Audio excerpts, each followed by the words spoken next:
The August 11th, 2020 meeting of the Marion County School Board is called to order. Vice Chair Thor, can you give us our motto? With pleasure. We are the Marion County School District Governance Team. If we chose one word to describe us, it would be student-centered, because student success is our mission. When we come together to work, we are efficient, effective, and productive. Our three most important characteristics are dedicated, transparent, and individually responsible. To work well together, we must demonstrate respect, confront reality, and be accountable. We will always put students first.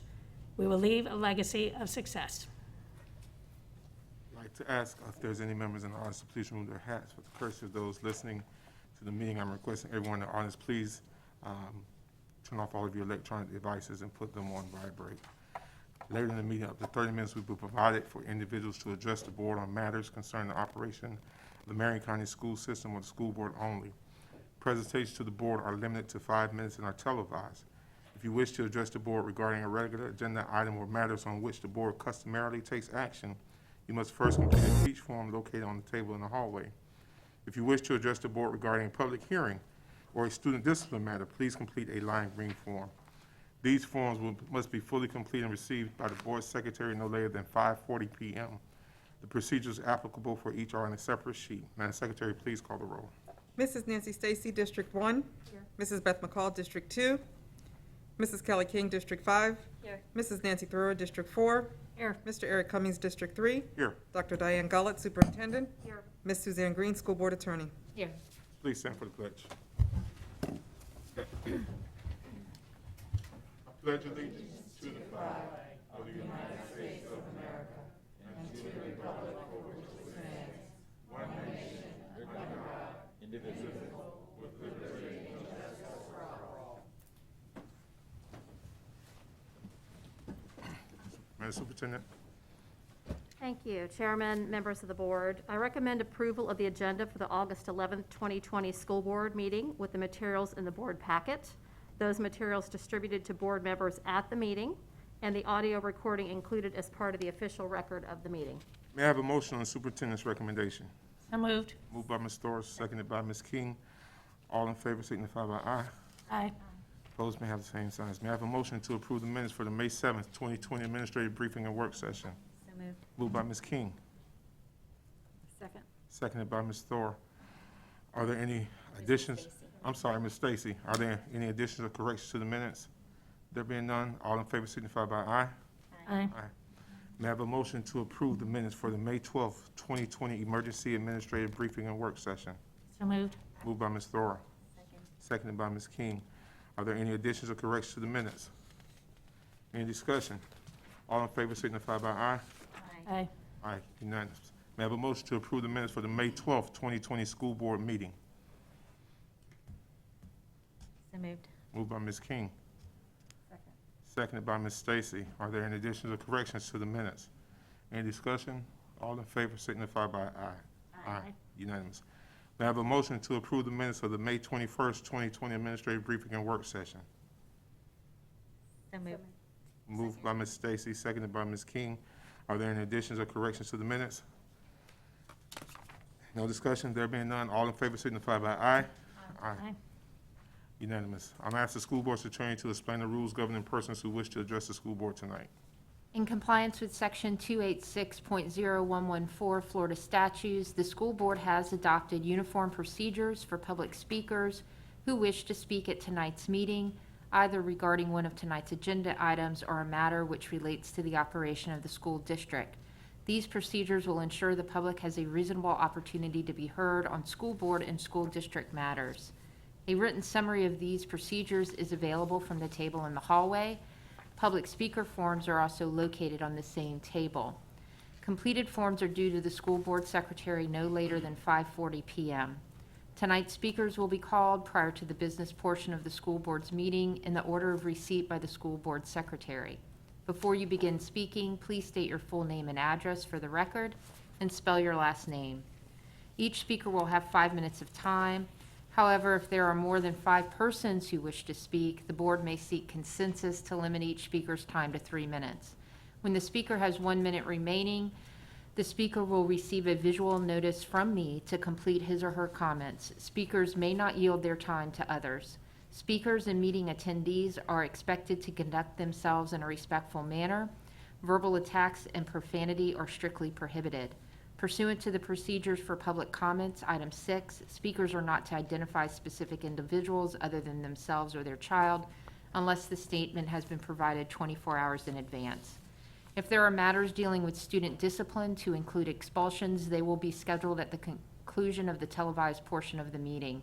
Parents may address the board with regard to a discipline matter at that time. To ensure student privacy, only a parent or guardian may use a student's first or last name. Identifying reference to or identification of other students or their families is also strictly prohibited. Thank you for your attention. Thank you. Elena, how many speakers do we have? We have 4 speakers. Mr. Ramon Tappan.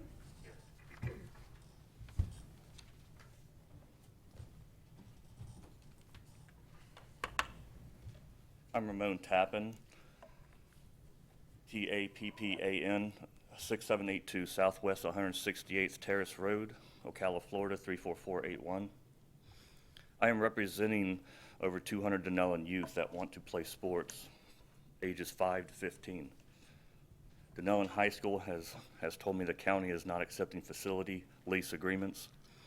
We have used the open field area between the parking lot and the property line fence for over 10 years.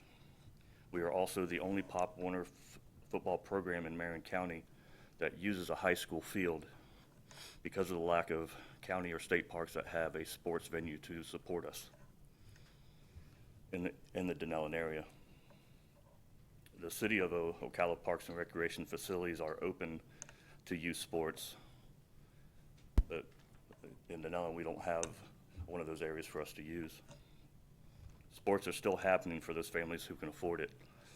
Travel baseball and travel football programs, but that leaves the disadvantaged kids in Denellen area without a choice for youth sports, especially youth football and cheer. I am asking the board to please allow our disadvantaged youth to use the school grounds for practice and the football field for games on Saturday. The Pop Warner football program has pushed back its start date for our area to August 24th. We are now currently practicing at the Denellen Little League, which is very limited space for us to use. And so I'm asking that of the board. I also want to make one statement. I wanted to thank Mr. Cummings. The last school board meeting that I watched online, I saw that you had made a comment about the Boys and Girls Club lunch program. After that meeting, I called the Boys and Girls Club of Denellen, and we arranged the community and got those lunches for all days that were left with by the local restaurants. Thank you, Mr. Tappan. I did, that's very good. I just talked to the Boys and Girls Club today to find out how many more they needed, and they only had 3 slots. So they did take up everything, and I took the last 3 today, so our kids are gonna be fed. Let me ask a question. The kids were practicing at Denellen all the other years, correct? They've always practiced. Yes, we've always practiced at the Denellen High School. When you enter, there's a Right. grassy area on the left. But when I was preparing to fill out the facility lease agreement, the Denellen High School told me that the secretary of the principal had called the secretary of the school board and said and verified that they were not accepting facility lease agreements. We'll get with Mr. Villanella before you go to figure out what's going on with that one, because I know that y'all have always used that spot. You said something about, where have the Pop Warner team played in the past? What field? Well, they like the Ocala Ravens. They play at Webb Field there Right, in Ocala. Right. And then Bellevue's they've got a they field. have their own field. And then the other teams that we play are mainly Citrus County, Right. which all of them have had their fields stripped from them. So this is a big problem in Citrus County. But as far as Marion County, Denellen is the only one that our Denellen Youth Program is That the only doesn't have one a that home uses field? a high school field. They don't have a home field. Yeah, because we don't have a home field anywhere Or- but the Denellen High School. And is that what you had years past? Yes, it's been that way since I've been there, which is 10 years, since I've been with the program. I'm going to defer to Mr.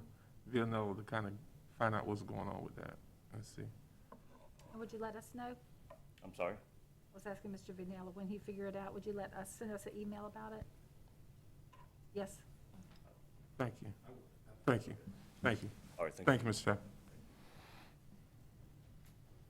And go Tigers. Little Tigers. Gary White.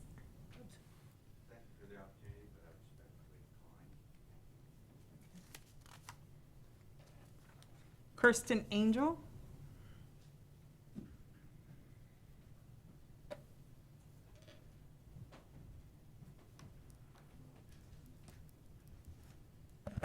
Good evening. My name is Kirsten Angel. My last name is spelled Angel. My address is 2055 Southeast 50th Terrace, Ocala, Florida, 34480. And thank you for allowing me this opportunity, Reverend Cummings and the board and Dr. Gullett. I am here not tonight to represent any particular group or organization. I am here representing thousands of people in this community and many people across this nation, all of whom, including myself, are patriotic Americans. We started this meeting tonight giving the Pledge to the Allegiance, and that flag represents so many things to so many people. And during the recitation of the flag, during the pledge, not one of us knelt during it. Frequently, when we sing the national anthem, hopefully many people do not kneel out of it. In the schools, we need to be teaching our children to respect some of those very important symbols. And I'm aware that a few weeks ago, a very eloquently spoken young lady addressed the board on the revision of the Code of Student Conduct, and that she and Bishop Stockton of the NAACP have some great concerns about the Code of Student Conduct. So does the rest of the community. It is a very important issue, and the issue that the young lady raised is equally a very important issue. But I want to address strongly that the discussion of that issue needs to be open to the entire community, including conservative groups and regular Americans and regular patriotic Americans like myself. It is something that I would strongly urge, as I have done some homework and research on the process, Dr. Gullett, I understand you have an ad hoc committee that you will be dealing with in that, and I'm aware to some extent of how that works. I would strongly urge you and the board to open that as much as you can to make sure that the community has a chance to air their views and concerns on that and help you develop something that is good. And I would also want to strongly touch on the fact that right now, as you all are all very aware, although this is an important issue, right now is probably not the best time to be discussing it. You need to get the schools open. You need to deal with the more pressing and high priority issues that are on your plate that are just staggering and overwhelming. And once you get things up and going into the school year, I would suggest you put the discussion of this off until November or even the beginning of the second semester in January. And again, that flag stands for so much. Men and women died protecting and representing that flag. The national anthem equally is very, very important. And regardless of your race, color, creed, whether you're white, black, polka dotted, yellow, we all in this community and in this country have strong issues and beliefs and feelings about that flag and what it represents, and equally about the national anthem. And therefore, I would strongly urge you to make sure that you consider the concerns of that as you're addressing this very important issue. And again, I am a regular citizen, patriotic American, but I have lived in this community a long time. I'm a product of the Marion County school system. I would be welcome and willing to help you in any way in doing that, and I can also connect you with a lot of other regular patriotic Americans that live in this community. And as I said, that flag stands for so much. And this is a very important issue, and I would again urge you strongly, also from the perspective of if it is unfortunately not done this way, I think you as school board members and you as district staff and Dr. Gullett are going to have a lot of upset people in this community and one heck of a mess to deal with. So again, let me conclude with saying, please give this a proper consideration, and please allow people in the community to have full input, and everyone, assist you in what, the issue that Bishop Stockton and the young lady had brought before you. Thank you. Thank you, Ms. Angel. Mr. James Hill?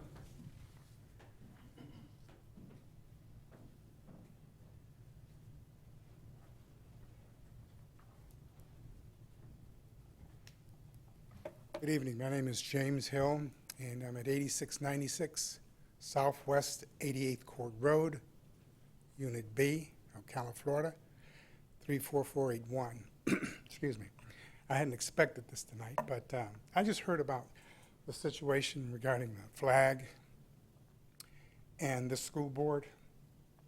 I'm new to the community, but I was rather disappointed. I heard about it last night. And I was really rather disappointed because I'm not from this area. And I happen to be a party who stood for this flag and the national anthem. I fought for it. So it's important to me as an individual, regular citizen,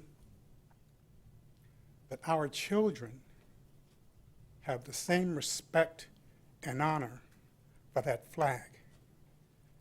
They didn't die for it, they didn't fight for it, but they should honor it. There are many men and women who paid a very high price so these kids today can have the privilege of standing and sitting in a classroom environment safe and secure. I think it would be remiss of this board if you did not keep this particular process in your educational system. If at any time this country needs it, is to teach our children to respect it. This comes with respecting their own home that they didn't pay for, respecting their own community that they didn't provide for. So I think it's relevant that take place in this community that brings honor not only to me and other people who fought for it, but for the nation itself. Thank you. No applause, please. No applause, please. Thank you. Elena? That's it. That's it? All right. Thank you, Mr. Hill. May I have a motion to approve resolution number 2007, a resolution of the School Board of Marion County, Florida, permitting the use of employee accrued sick leave and authorizing the Employee Relations Office to approve uncompensated leave for specified reasons directly related to COVID-19 pandemic. Who's? Ms. Thor, motion by Ms. Thor, seconded by Ms. King. Any discussion? All in favor signify by aye. Aye. May I have a motion to approve consent agenda items C 7.1 through C 12.3? Moved by Ms. King. Second. Seconded by Ms. Stacy. All in favor signify by aye. Aye. Unanimous. May I have a motion to approve the following cash or tangible donations that have a total value of $11,150. $2,500 to Anthony Elementary School from their business partner, Golden Ocala Golf and Equestrian Club via the Public Education Foundation of Marion County. $2,500 to College Park Elementary from their business partner, Meadowbrook Church via the Public Education Foundation of Marion County. $2,500 to Dunallen High School from Phillip and Becky Powell. $1,150 to Marion County Public Schools Student Services, Psychological Services, Social Work Services Department from Marion County Tax Collector, Florida Employee Fund. $2,500 to Reddick Collier Elementary from their business partner, Golden Ocala Golf and Equestrian Club via the Public Education Foundation of Marion County. So moved. Moved by Ms. Thor. Seconded by Ms. King. Any discussion? All in favor signify by aye.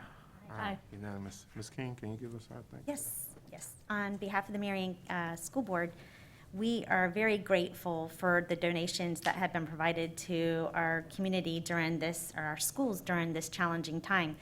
And we are again, very grateful. Thank you. Thank you. The next regular administrative briefing and work session is scheduled for August 13, 2020 at 9:00 a.m. The purpose of the work session is to discuss capital budget, includes 5-year work plan and remaining funds, 2 of 3, Osceola Middle and North Marion High School cafeteria update. The following administrative briefing and work session is scheduled for August 20th, 2020 at 9:00 a.m. The purpose of this work session is to discuss continuation of budget review if needed. All right, we're towards the end. Either Ms. Elena, I'm good. Thank you. Attorney Green, No, sir. Dr. Gullett. Thank you, Chairman Cummings. Members of the board, just want to provide a couple of updates. Wanted to extend our thanks on behalf of the district. I participated this past Saturday in the back-to-school bash at Paddock Mall, and thank them for hosting, along with wonderful partners, Advent Health. They distributed 5,000 backpacks to our students and families, and it was great joy to spend time with our families and welcoming them back, and excited to see students with smiles behind those masks on their faces. They were getting, they had balloon artists there, they were getting face painting, and we're just interacting with each other in a very safe way with their masks on. So thank you again for the partnership to prepare and equip our students with the supplies they needed, with masks and other supplies in their backpacks to get ready for school reopening. So I wanted to thank them for that.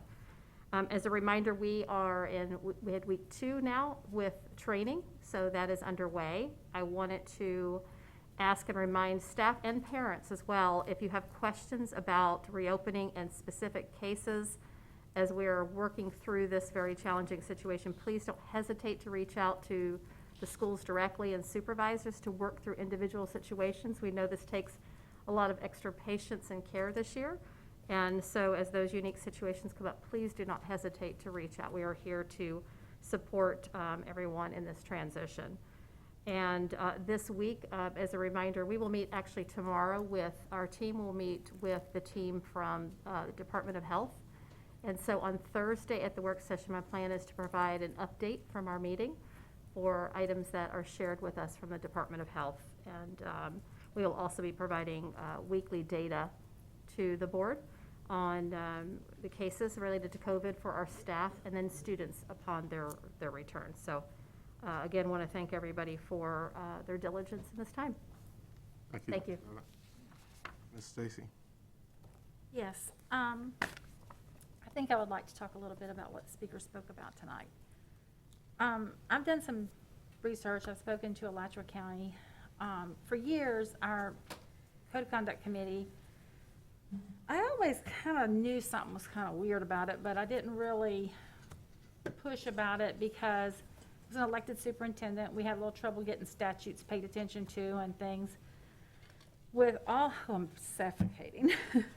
With all of the elected superintendents for many, many years. It was a whole different process. And for years, our Code of Conduct Committee has come before the board and made recommendations to the board directly from the committee, which is actually, I do not believe that that's legal. And so because I've been thinking that, I did call Alachua County and spoke to the person that handles their Code of Conduct. They call it the Discipline Committee, and she did speak to the attorney there for me. And if the Code of Conduct Committee has to be a committee of the superintendents, which I knew that was a committee of the superintendents, recommend directly to the superintendent, and when you bring a recommendation to us, it comes from you. It doesn't come from the committee. You have to agree with it, or you bring it to us because it now has your name on it. Once you recommend what the committee recommended, you agree with the committee. Said it's sort of like a way for the superintendent to, the gal I spoke to in Alachua, she said it's kind of a way for the superintendent to kind of, her committees can kind of come up with some ideas and discuss some things and then give them to her, and then she kind of filters out what she really wants to see move forward after she discusses things with her committee. But she brings a recommendation to the board. It is not, because if the Code of Conduct Committee, if they address the board directly, this is a recommendation from the Code of Conduct, then it has to be in the sunshine. It becomes a school board committee if they're recommending directly to the school board. So So with the situation that we've got with the interest in looking at the code of conduct, this is an issue that I'm surprised the school board members would even expect Dr. Gullett to make a recommendation to us on a topic like this, because if the code of conduct committee brings it to you, then you bring their recommendation. If you agree with it or if you don't, you have to tell us how you feel, and then you own the decision that it was, because it is your recommendation to the board that we vote on, not the committee's recommendation, because then it has to be in the sunshine.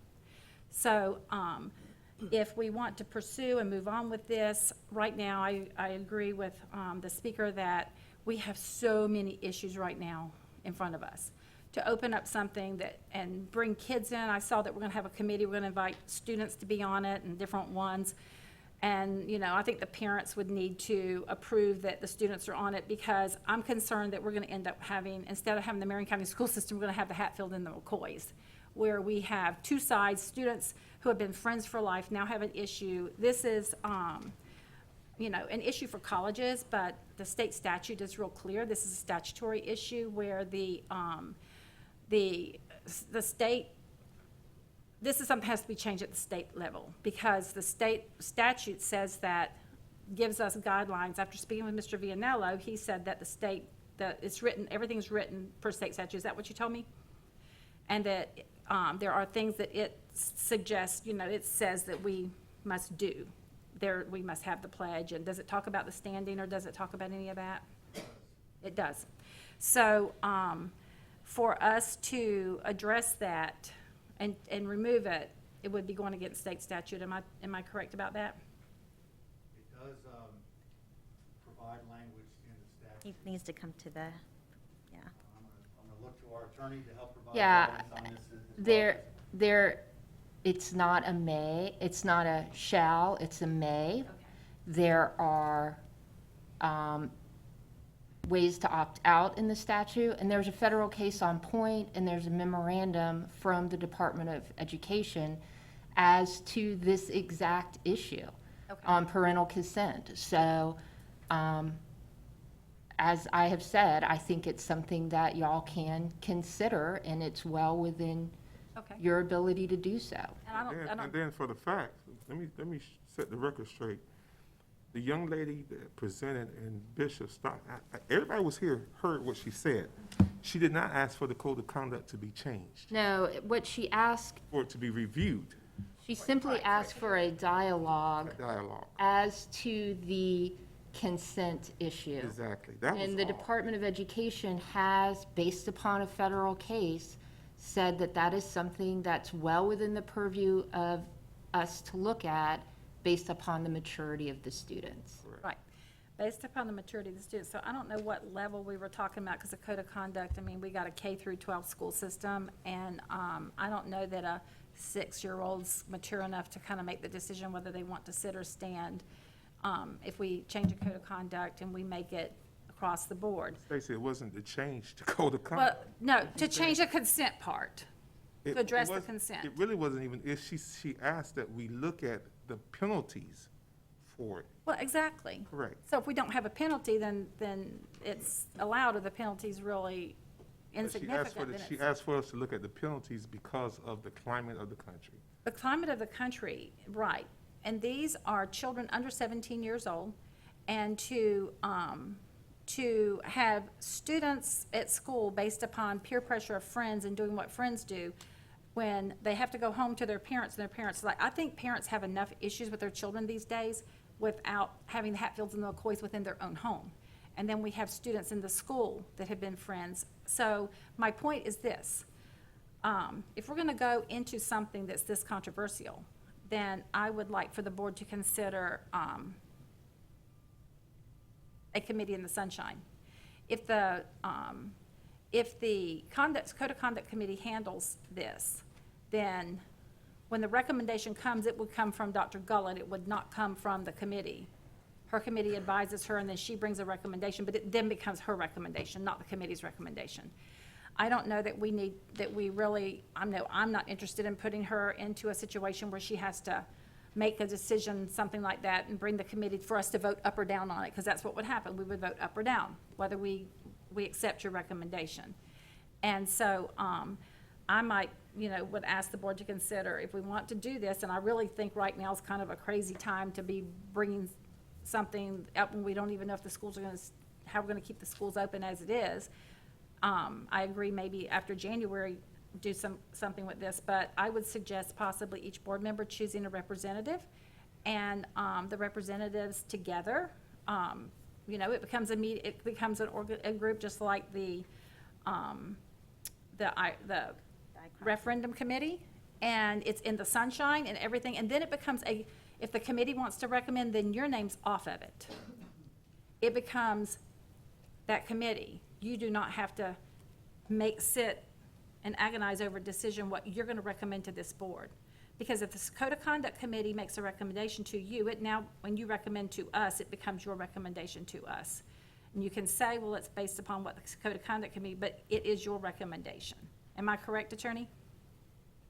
I'm not quite sure I'm following that whole thing, and I don't necessarily agree with that synopsis of it. Well, I'm happy to send the board members the case law, the statute, and the memorandum from the Florida Department of Education about this specific statute and what their opinion is on it. well, I don't have a problem if the statute, if it is a decision as whether consent's required. Because as far as like constitutional rights and stuff, already, once they become a student in our school system, they lose a lot of their constitutional rights because we tell them But what. not on the, What they can wear on their shirt and what they can't wear on their shirt, and the language that they can use, because they do get in trouble. They lose their freedom of speech because they can't say the things that they want on their shirts and stuff. They do lose some rights as children that they don't, that the adults, might exercise more. But this is something that, to put the superintendent into a position where she needs to make a recommendation on something this controversial, that could put children, even in the school, student against you, why are you doing that? And this kind of discussion, I think we're here to pass the FSA and make sure they pass the FSA. And, the political stuff and the other stuff, they go to college and they can make those decisions because they're adults and can make that decision. They're over 18. Their parents don't have to sit in the house and listen to them make these decisions that's driving wedges between their own families. So I would like the superintendent to think about that, if she would rather handle it, because it is your Code of Conduct Committee. It is not the school board's Code of Conduct Committee, and it will be your recommendation from your committee, because your committee cannot come to us and say, we recommend this, because then it becomes in the Sunshine Committee, if it's advising the board. It can advise you, it cannot advise us, and that's all I have to say. Attorney Green, can you please get clarity on that? Because I'm not following that exactly and she may be, Ms. Stacy happy may to be completely right, but can you please get Any clarity on committee that advises an elected board has to operate in the sunshine.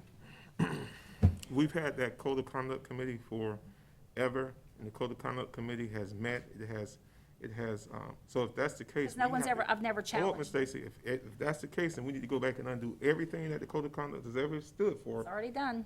It's not. It's voted on, it's done. The board screwed up. We should have met, if it's gonna come and advise us, we should have, Is the Code It of should have Conduct come Committee from the made up of superintendent. community members as well? There are people on the Code of Conduct Committee that are pulled from the community. exactly, it is, It is a very group of Mr. Cummins, it is a superintendent's committee. It is not a school board committee. Can we get clarity? Yes, sir. I Thank will you. send you all that and the DOE. I don't care about memorandum. case law and all that. We just need to It's on establish this the committee. specific issue. It is, the case law and the memorandum is Well, that's on the okay. consent issue. I don't disagree with that at all. But it's a decision that the school district would have to make. I just care about, can this committee can a committee come before this board and make recommendations that is not operating in the sunshine to an elected board? That's my question.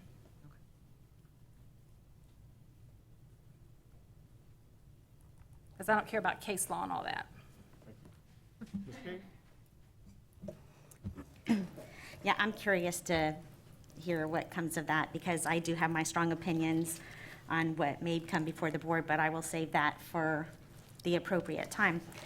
I would like to ask Mr. Cummings, I know a couple weeks ago you were looking into the school board attorney. do you need anything from the board, like a consensus moving forward, like advertisement Ask for or? it today. Okay. That we'll have a consensus to have a work session on the 20th of this month. On the 20th, okay, thank you. Have a work session on the 20th, so I got you. Okay, I knew you brought that up, A Thursday work session. Yes. the 20th. Thank you, You sir. can do it right now since you already brought it up. Oh, can we? All right, we'll do it right now, so on, You saved me some go breath. go ahead, so on August 20th, we'll be, Can I get a consensus from the board that on the 20th, we place on the 20th work session, hiring school attorney, the process for hiring a school attorney? Yep. Ms. Stacy? Yep. So, it's done. okay, thank you, I appreciate that.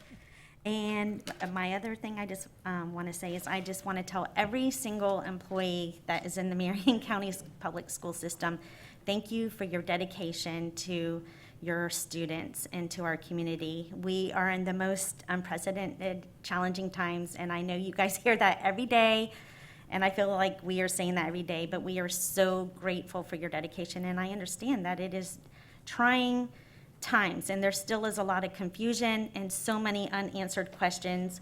And please do not hesitate to be an advocate for your students and for yourself. And I would also like to encourage you, sometimes the answers are right there in front of you with each other, or they could be with your principal. And so I just want to encourage you guys to please continue seeking that, because some great solutions have come from you guys in your position. So I just want to just tell each and every one of you, thank you. And that's all I have this evening. Thank you. Thank you, Ms. King. Ms. Thorne? Yes, Ms. King, you just couldn't have put it better. We are at our best because we are coming together, and while I would never want to squelch anyone reaching out to me, and I'm so appreciative of everyone that has, that's, and I know I've said this before too, but that's the only beneficial thing so far that I can find from this whole situation, is that the community is really taking a strong interest in our schools, is really coming forward with solutions and suggestions and asking for help with things. And this mission is about phases, and I agree that we are likely going into a phase now. You know, all of the schools are getting back up to full strength. Questions about orientation, questions about the details of the day-to-day are likely better directed to school staff first. But please, you know, keep in touch with us. Let us know how it's going, like you have been. It's that, to me, I'm tremendously grateful for that. It's something I've always advocated for. It's too bad it had to start happening under these circumstances, but I expect it to continue, and I know I say that every time too. And I am a little concerned about the facilities lease agreements. We've been talking about that for a while, and we're having to balance not wanting to have too many people on campus for obvious reasons, but at the same time, we don't want to squelch things like, you know, football, and I continue to be worried about the Good News Clubs. They reached out to me months ago and said, you know, we really want to be part of the kids' lives, you know, this year, and now more than ever, I agree that that's very, very important. So if there's a release that they would need to sign on the legal side, or, you know, whatever can be brokered to get that kind of support continuing in our schools, we really need to look at every avenue to make that happen. The other thing, too, in terms of support, is that we did, on the consent agenda tonight, approve $400,000 worth of custodial supplies. And when I went down the list, it was just exhaustive of all of the different supplies and chemicals and the peroxy H-Doc spray that Director Leppert was telling us about. And so I hope that that is reassuring to school staff to know that the supply chain is working and equipment is coming in. PPE is being distributed according to my understanding. But this is, again, where the lines of communication are so important. If you don't feel like you have something that you need or have been promised, you know, start with your school level first. And I want to think that that's where it will be addressed and taken care of. And if there's any questions or confusion, then, you know, absolutely. escalate your concern. So I think that that's a very tangible example of putting our money where our passions are. Safety is incredibly important. It's everything, as well as making sure that our testing doesn't take 10 to 14 days to get results. That's something I know we're continuing to problem solve. Substitutes don't grow on trees. Bus drivers don't grow on trees. You know, if people are out for too long and don't need to be, then that's a systems issue that we have got to solve to be successful with our brick and mortar mission. So I'm looking forward to the conversation on Thursday. I know it's been an ongoing conversation. The clock is ticking now, faster and faster, and that will go a long way towards reassuring people that they can really count on some of the loose ends that we're working to tie up. So I'll just end by saying that I can't appreciate everyone enough. This is pretty much a round-the-clock mission, and we're committed, I know I am, to providing every available option for students and families to get the education that they need to take their next step. So thank you very much. Can I say one thing I forgot? And just because I started thinking about sometimes perceptions, and just because of the conversation that was with Miss Stacy and our interim attorney, I just want to say Miss Green is doing a wonderful job as our interim. And I had already planned to talk about this, so it wasn't that conversation. And then I'm like, hey, there's a school board. I started thinking, I was like, sometimes perception. So I just wanted to clear that, that it wasn't directed at Miss Green at all. She's done a great job, and we're grateful for you. There's a difference between the vocabulary word interim versus lifer. Thank you. Thank you, Ms. Thor. Thank you, Ms. Stacy and Ms. King, for all your comments. Listen, just a few things I want to remind everyone of. If you have not done your census, that is vital to our community. We miss money in Marion County because people will not fill out the census. So they're beyond the paper stage. Now they're knocking on your doors. So please participate in the census. I can't stress it enough. And then also Marion County, currently we're in our period of early voting. It is our civic right to vote. I encourage you to vote. If you've gotten your mail-in ballots or whatever, do what you need to do. But I encourage everyone to please vote.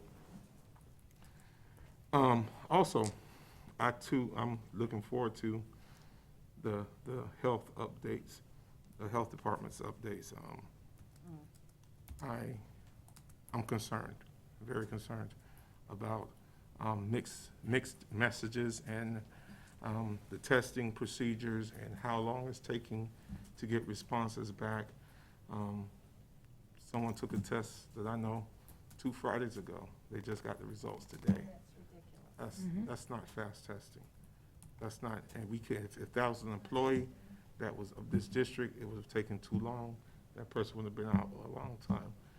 So we need to address those type of issues with our health department, especially with staff and kids and things of the such. We need to make sure that we try to get some questions answered. And I do know that this situation is so fluid that the health department will not have concrete answers to everything, but we definitely need some stricter guidelines and guidance on some of the things that we're doing. We're getting ready to open school in less than 2 weeks, and we need to try to mitigate all that we can prior to going to school, and especially with staff and especially with these kids. I thank Mr. Tapper for coming, reminding us about our responsibilities as being a school district, but also being good community partners with our kids, with our county organizations, public organizations. The Marion County school system has to have great partnerships. That's why we have the list of people giving us money and stuff like that, because of the partnerships. That's why we're able to do the things with the Boys and Girls Club, because of good partnerships. So I'm sure that we'll work those things out, because I too have heard from good news clubs and different groups that want to continue that volunteering. I just ask that they be patient with us until we kind of navigate these rough waters, because we don't know. There is just, every day I think, I go to bed thinking that we got a good solid situation, and there's no other question that someone can ask, and every day I get a different question that I did not think of the day before, and it's amazing. We have, as Mrs. King said, we have, sometimes the answer is right in front of you, and so I want to encourage our staff to be your own advocates. If you feel that you're not if things aren't the way that you think they should be or whatever, advocate for yourself, but go through the proper channels. Ask your supervisor, ask your principals, ask us. We need to know. There's questions I'm getting. People are asking, are teachers and everybody going to get face shields or those type of things? Are kids going to be able to get online and be in their pajamas? Do they have to turn their cameras on when they're on the MCPS online? There's some protocols that we need to kind of think about for these kids. If they're sitting there with their picture on, you don't know what they're doing. Yeah. And I mean, those are some things that we really need to look at, protocols for being on MCPS online. Are they gonna be sitting at the table? Are they gonna be laying in bed? What are they gonna do? I mean, I think we need to kind of, and again, these things are coming from our community. These are questions that people are asking us. And I know Dr. Gull and Mark are probably saying, Reverend Cummings is sending us emails and texts at 4:30 in the morning. I'm up that early because I want to start the day and make sure that we're getting these things addressed. And I thank you guys for responding. So, They're up so I'm probably waking them up in the mornings, but those are some of the things that we're like I said, we're less than 2 weeks away from brick and mortar opening up as well as our MCPS online. So I ask the community to be patient with us as we try to work these things out, but these are legitimate, very legitimate issues, and we need to try. We won't think everything out. I guarantee you the first week of school, we're still going to be trying to answer questions, and even the second and third week of school, we're still going to be trying to answer, but we're going to try and problem solve as we go along and make sure that we try to get as much up front as we can. So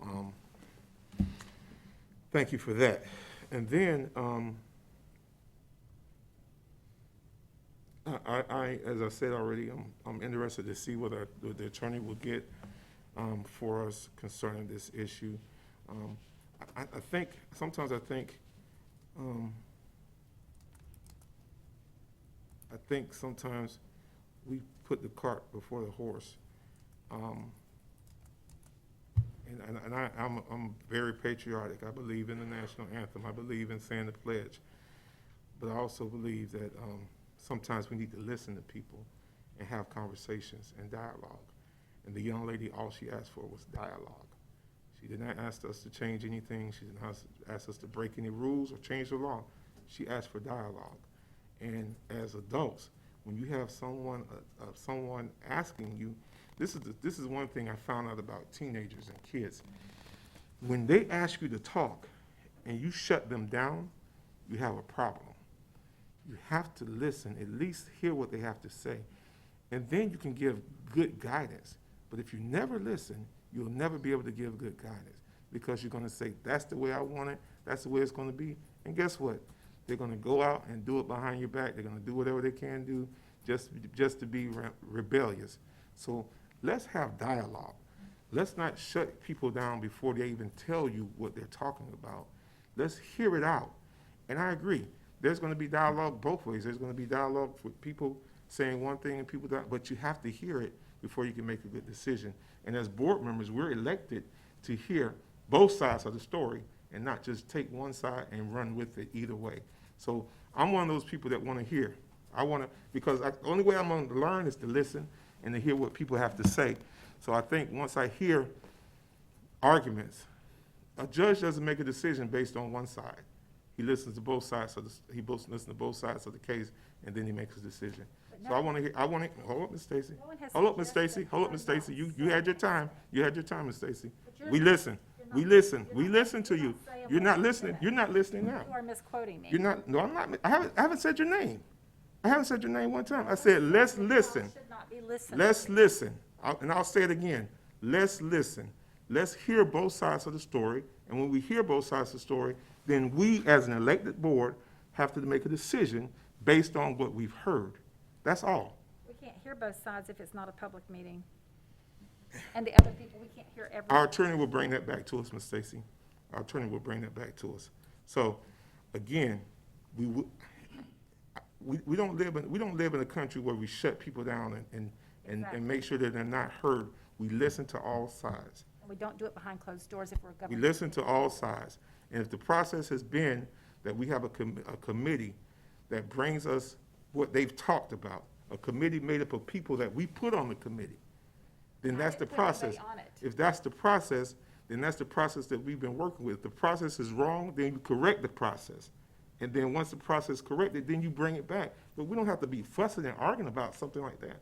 Advisory councils have to open, even school advisory councils have people appointed, students, parents. Ms. It Stacy. has to open in the sunshine. Stacy, I'm you've telling been you. you've been on the board way longer than I have. And this Code of Conduct Committee did not just come up since I got here. Just because And you've it's done been something. operating the exact same way for the last 20, 30 years. So if someone missed it, okay. So hold yourself accountable for that, if they missed it that time. If the superintendent makes a recommendation to the board, that's one thing, but there's been years that the Code of Conduct, we're told the Code of Conduct Committee's recommended this. Am I not correct, Mr. Vianello? It's a Code of Conduct. Y'all bring to us what the Code of Conduct has decided, and this is their recommendations, and this is theirs, and everything. And it kind of becomes that. It's not the superintendent's recommendations. It has been worded such that it was the committee's recommendations. But it's the superintendent's committee. It's just never been That's challenged. what our attorney's gonna clarify for us. So, but again, we have to listen to both sides. Because she's the one that puts the people on it. If it was our committee, we would put people on it. It's her committee, and they answer to her. I don't know about that. I don't know about she putting the one on it, because I place people on the Code of Conduct Committee. So I don't know where you get that from. I haven't placed anybody. You weren't the chair. That doesn't matter. It does matter. Why do you get? So No, I just, don't agree with that we'll either. get clarity from the attorney. We'll get clarity from our attorney. Am I right, The Ms. chair doesn't have any more powers than Ms. Green, anyone else. can we get clarity from you? Yes, sir. And that will clear it up, Ms. Stacy. That will clear it up. Okay? Because there's only one board member on any committee. I was chosen or asked to be that. Mr. James was it before I got on the board. I assumed Well, who it. did you appoint? They asked me for some recommendation. I gave one. Well, we should have all given recommendations. Okay. So we'll get clarity on that, okay? With that being said, again, to our staff, to all of our staff, you guys are going back into a new year. I want to thank you guys for everything that you've done since the whole time, especially since we went on leave on, I won't say leave, since we started this distance learning and all this stuff, this pandemic that started on March 13th. I have to commend everybody. I know we want to say we need to celebrate the ones that kept coming every day, but there were some hardworking people that were at home that continued to educate our kids through distance learning. They did not stop. So I don't want to negate anything that they did because they did it from home, or because they did it from the computer. Those people still work, and all of them deserve to be celebrated. You guys put in the hard work. You guys worked beyond your contract hours. Some of you were taking phone calls and doing lesson plans at 10:30 at night, and you cannot take that for granted. So we have dedicated people in this district that have worked extremely hard throughout this pandemic. And I'm sure that we have more that are coming back that are going to continue to do those things, and we have to celebrate all of them. So from this board, I do believe I can speak on the whole board for this one. Thank y'all, thank y'all, thank y'all so much. We do not take you for granted. That's why your safety is of the utmost importance to us, because we want to make sure that you guys are able to continue to give great instruction to our kids. So please know that we are appreciative of you. So with that being said, Ms. Martinez-Lopez, are there any parents who have submitted a timely request to speak in their child's disciplinary matter? We have one off air. Just one? Yes, Okay. This concludes the televised and business portion of the meeting. I want to recess this meeting at 6:25 PM.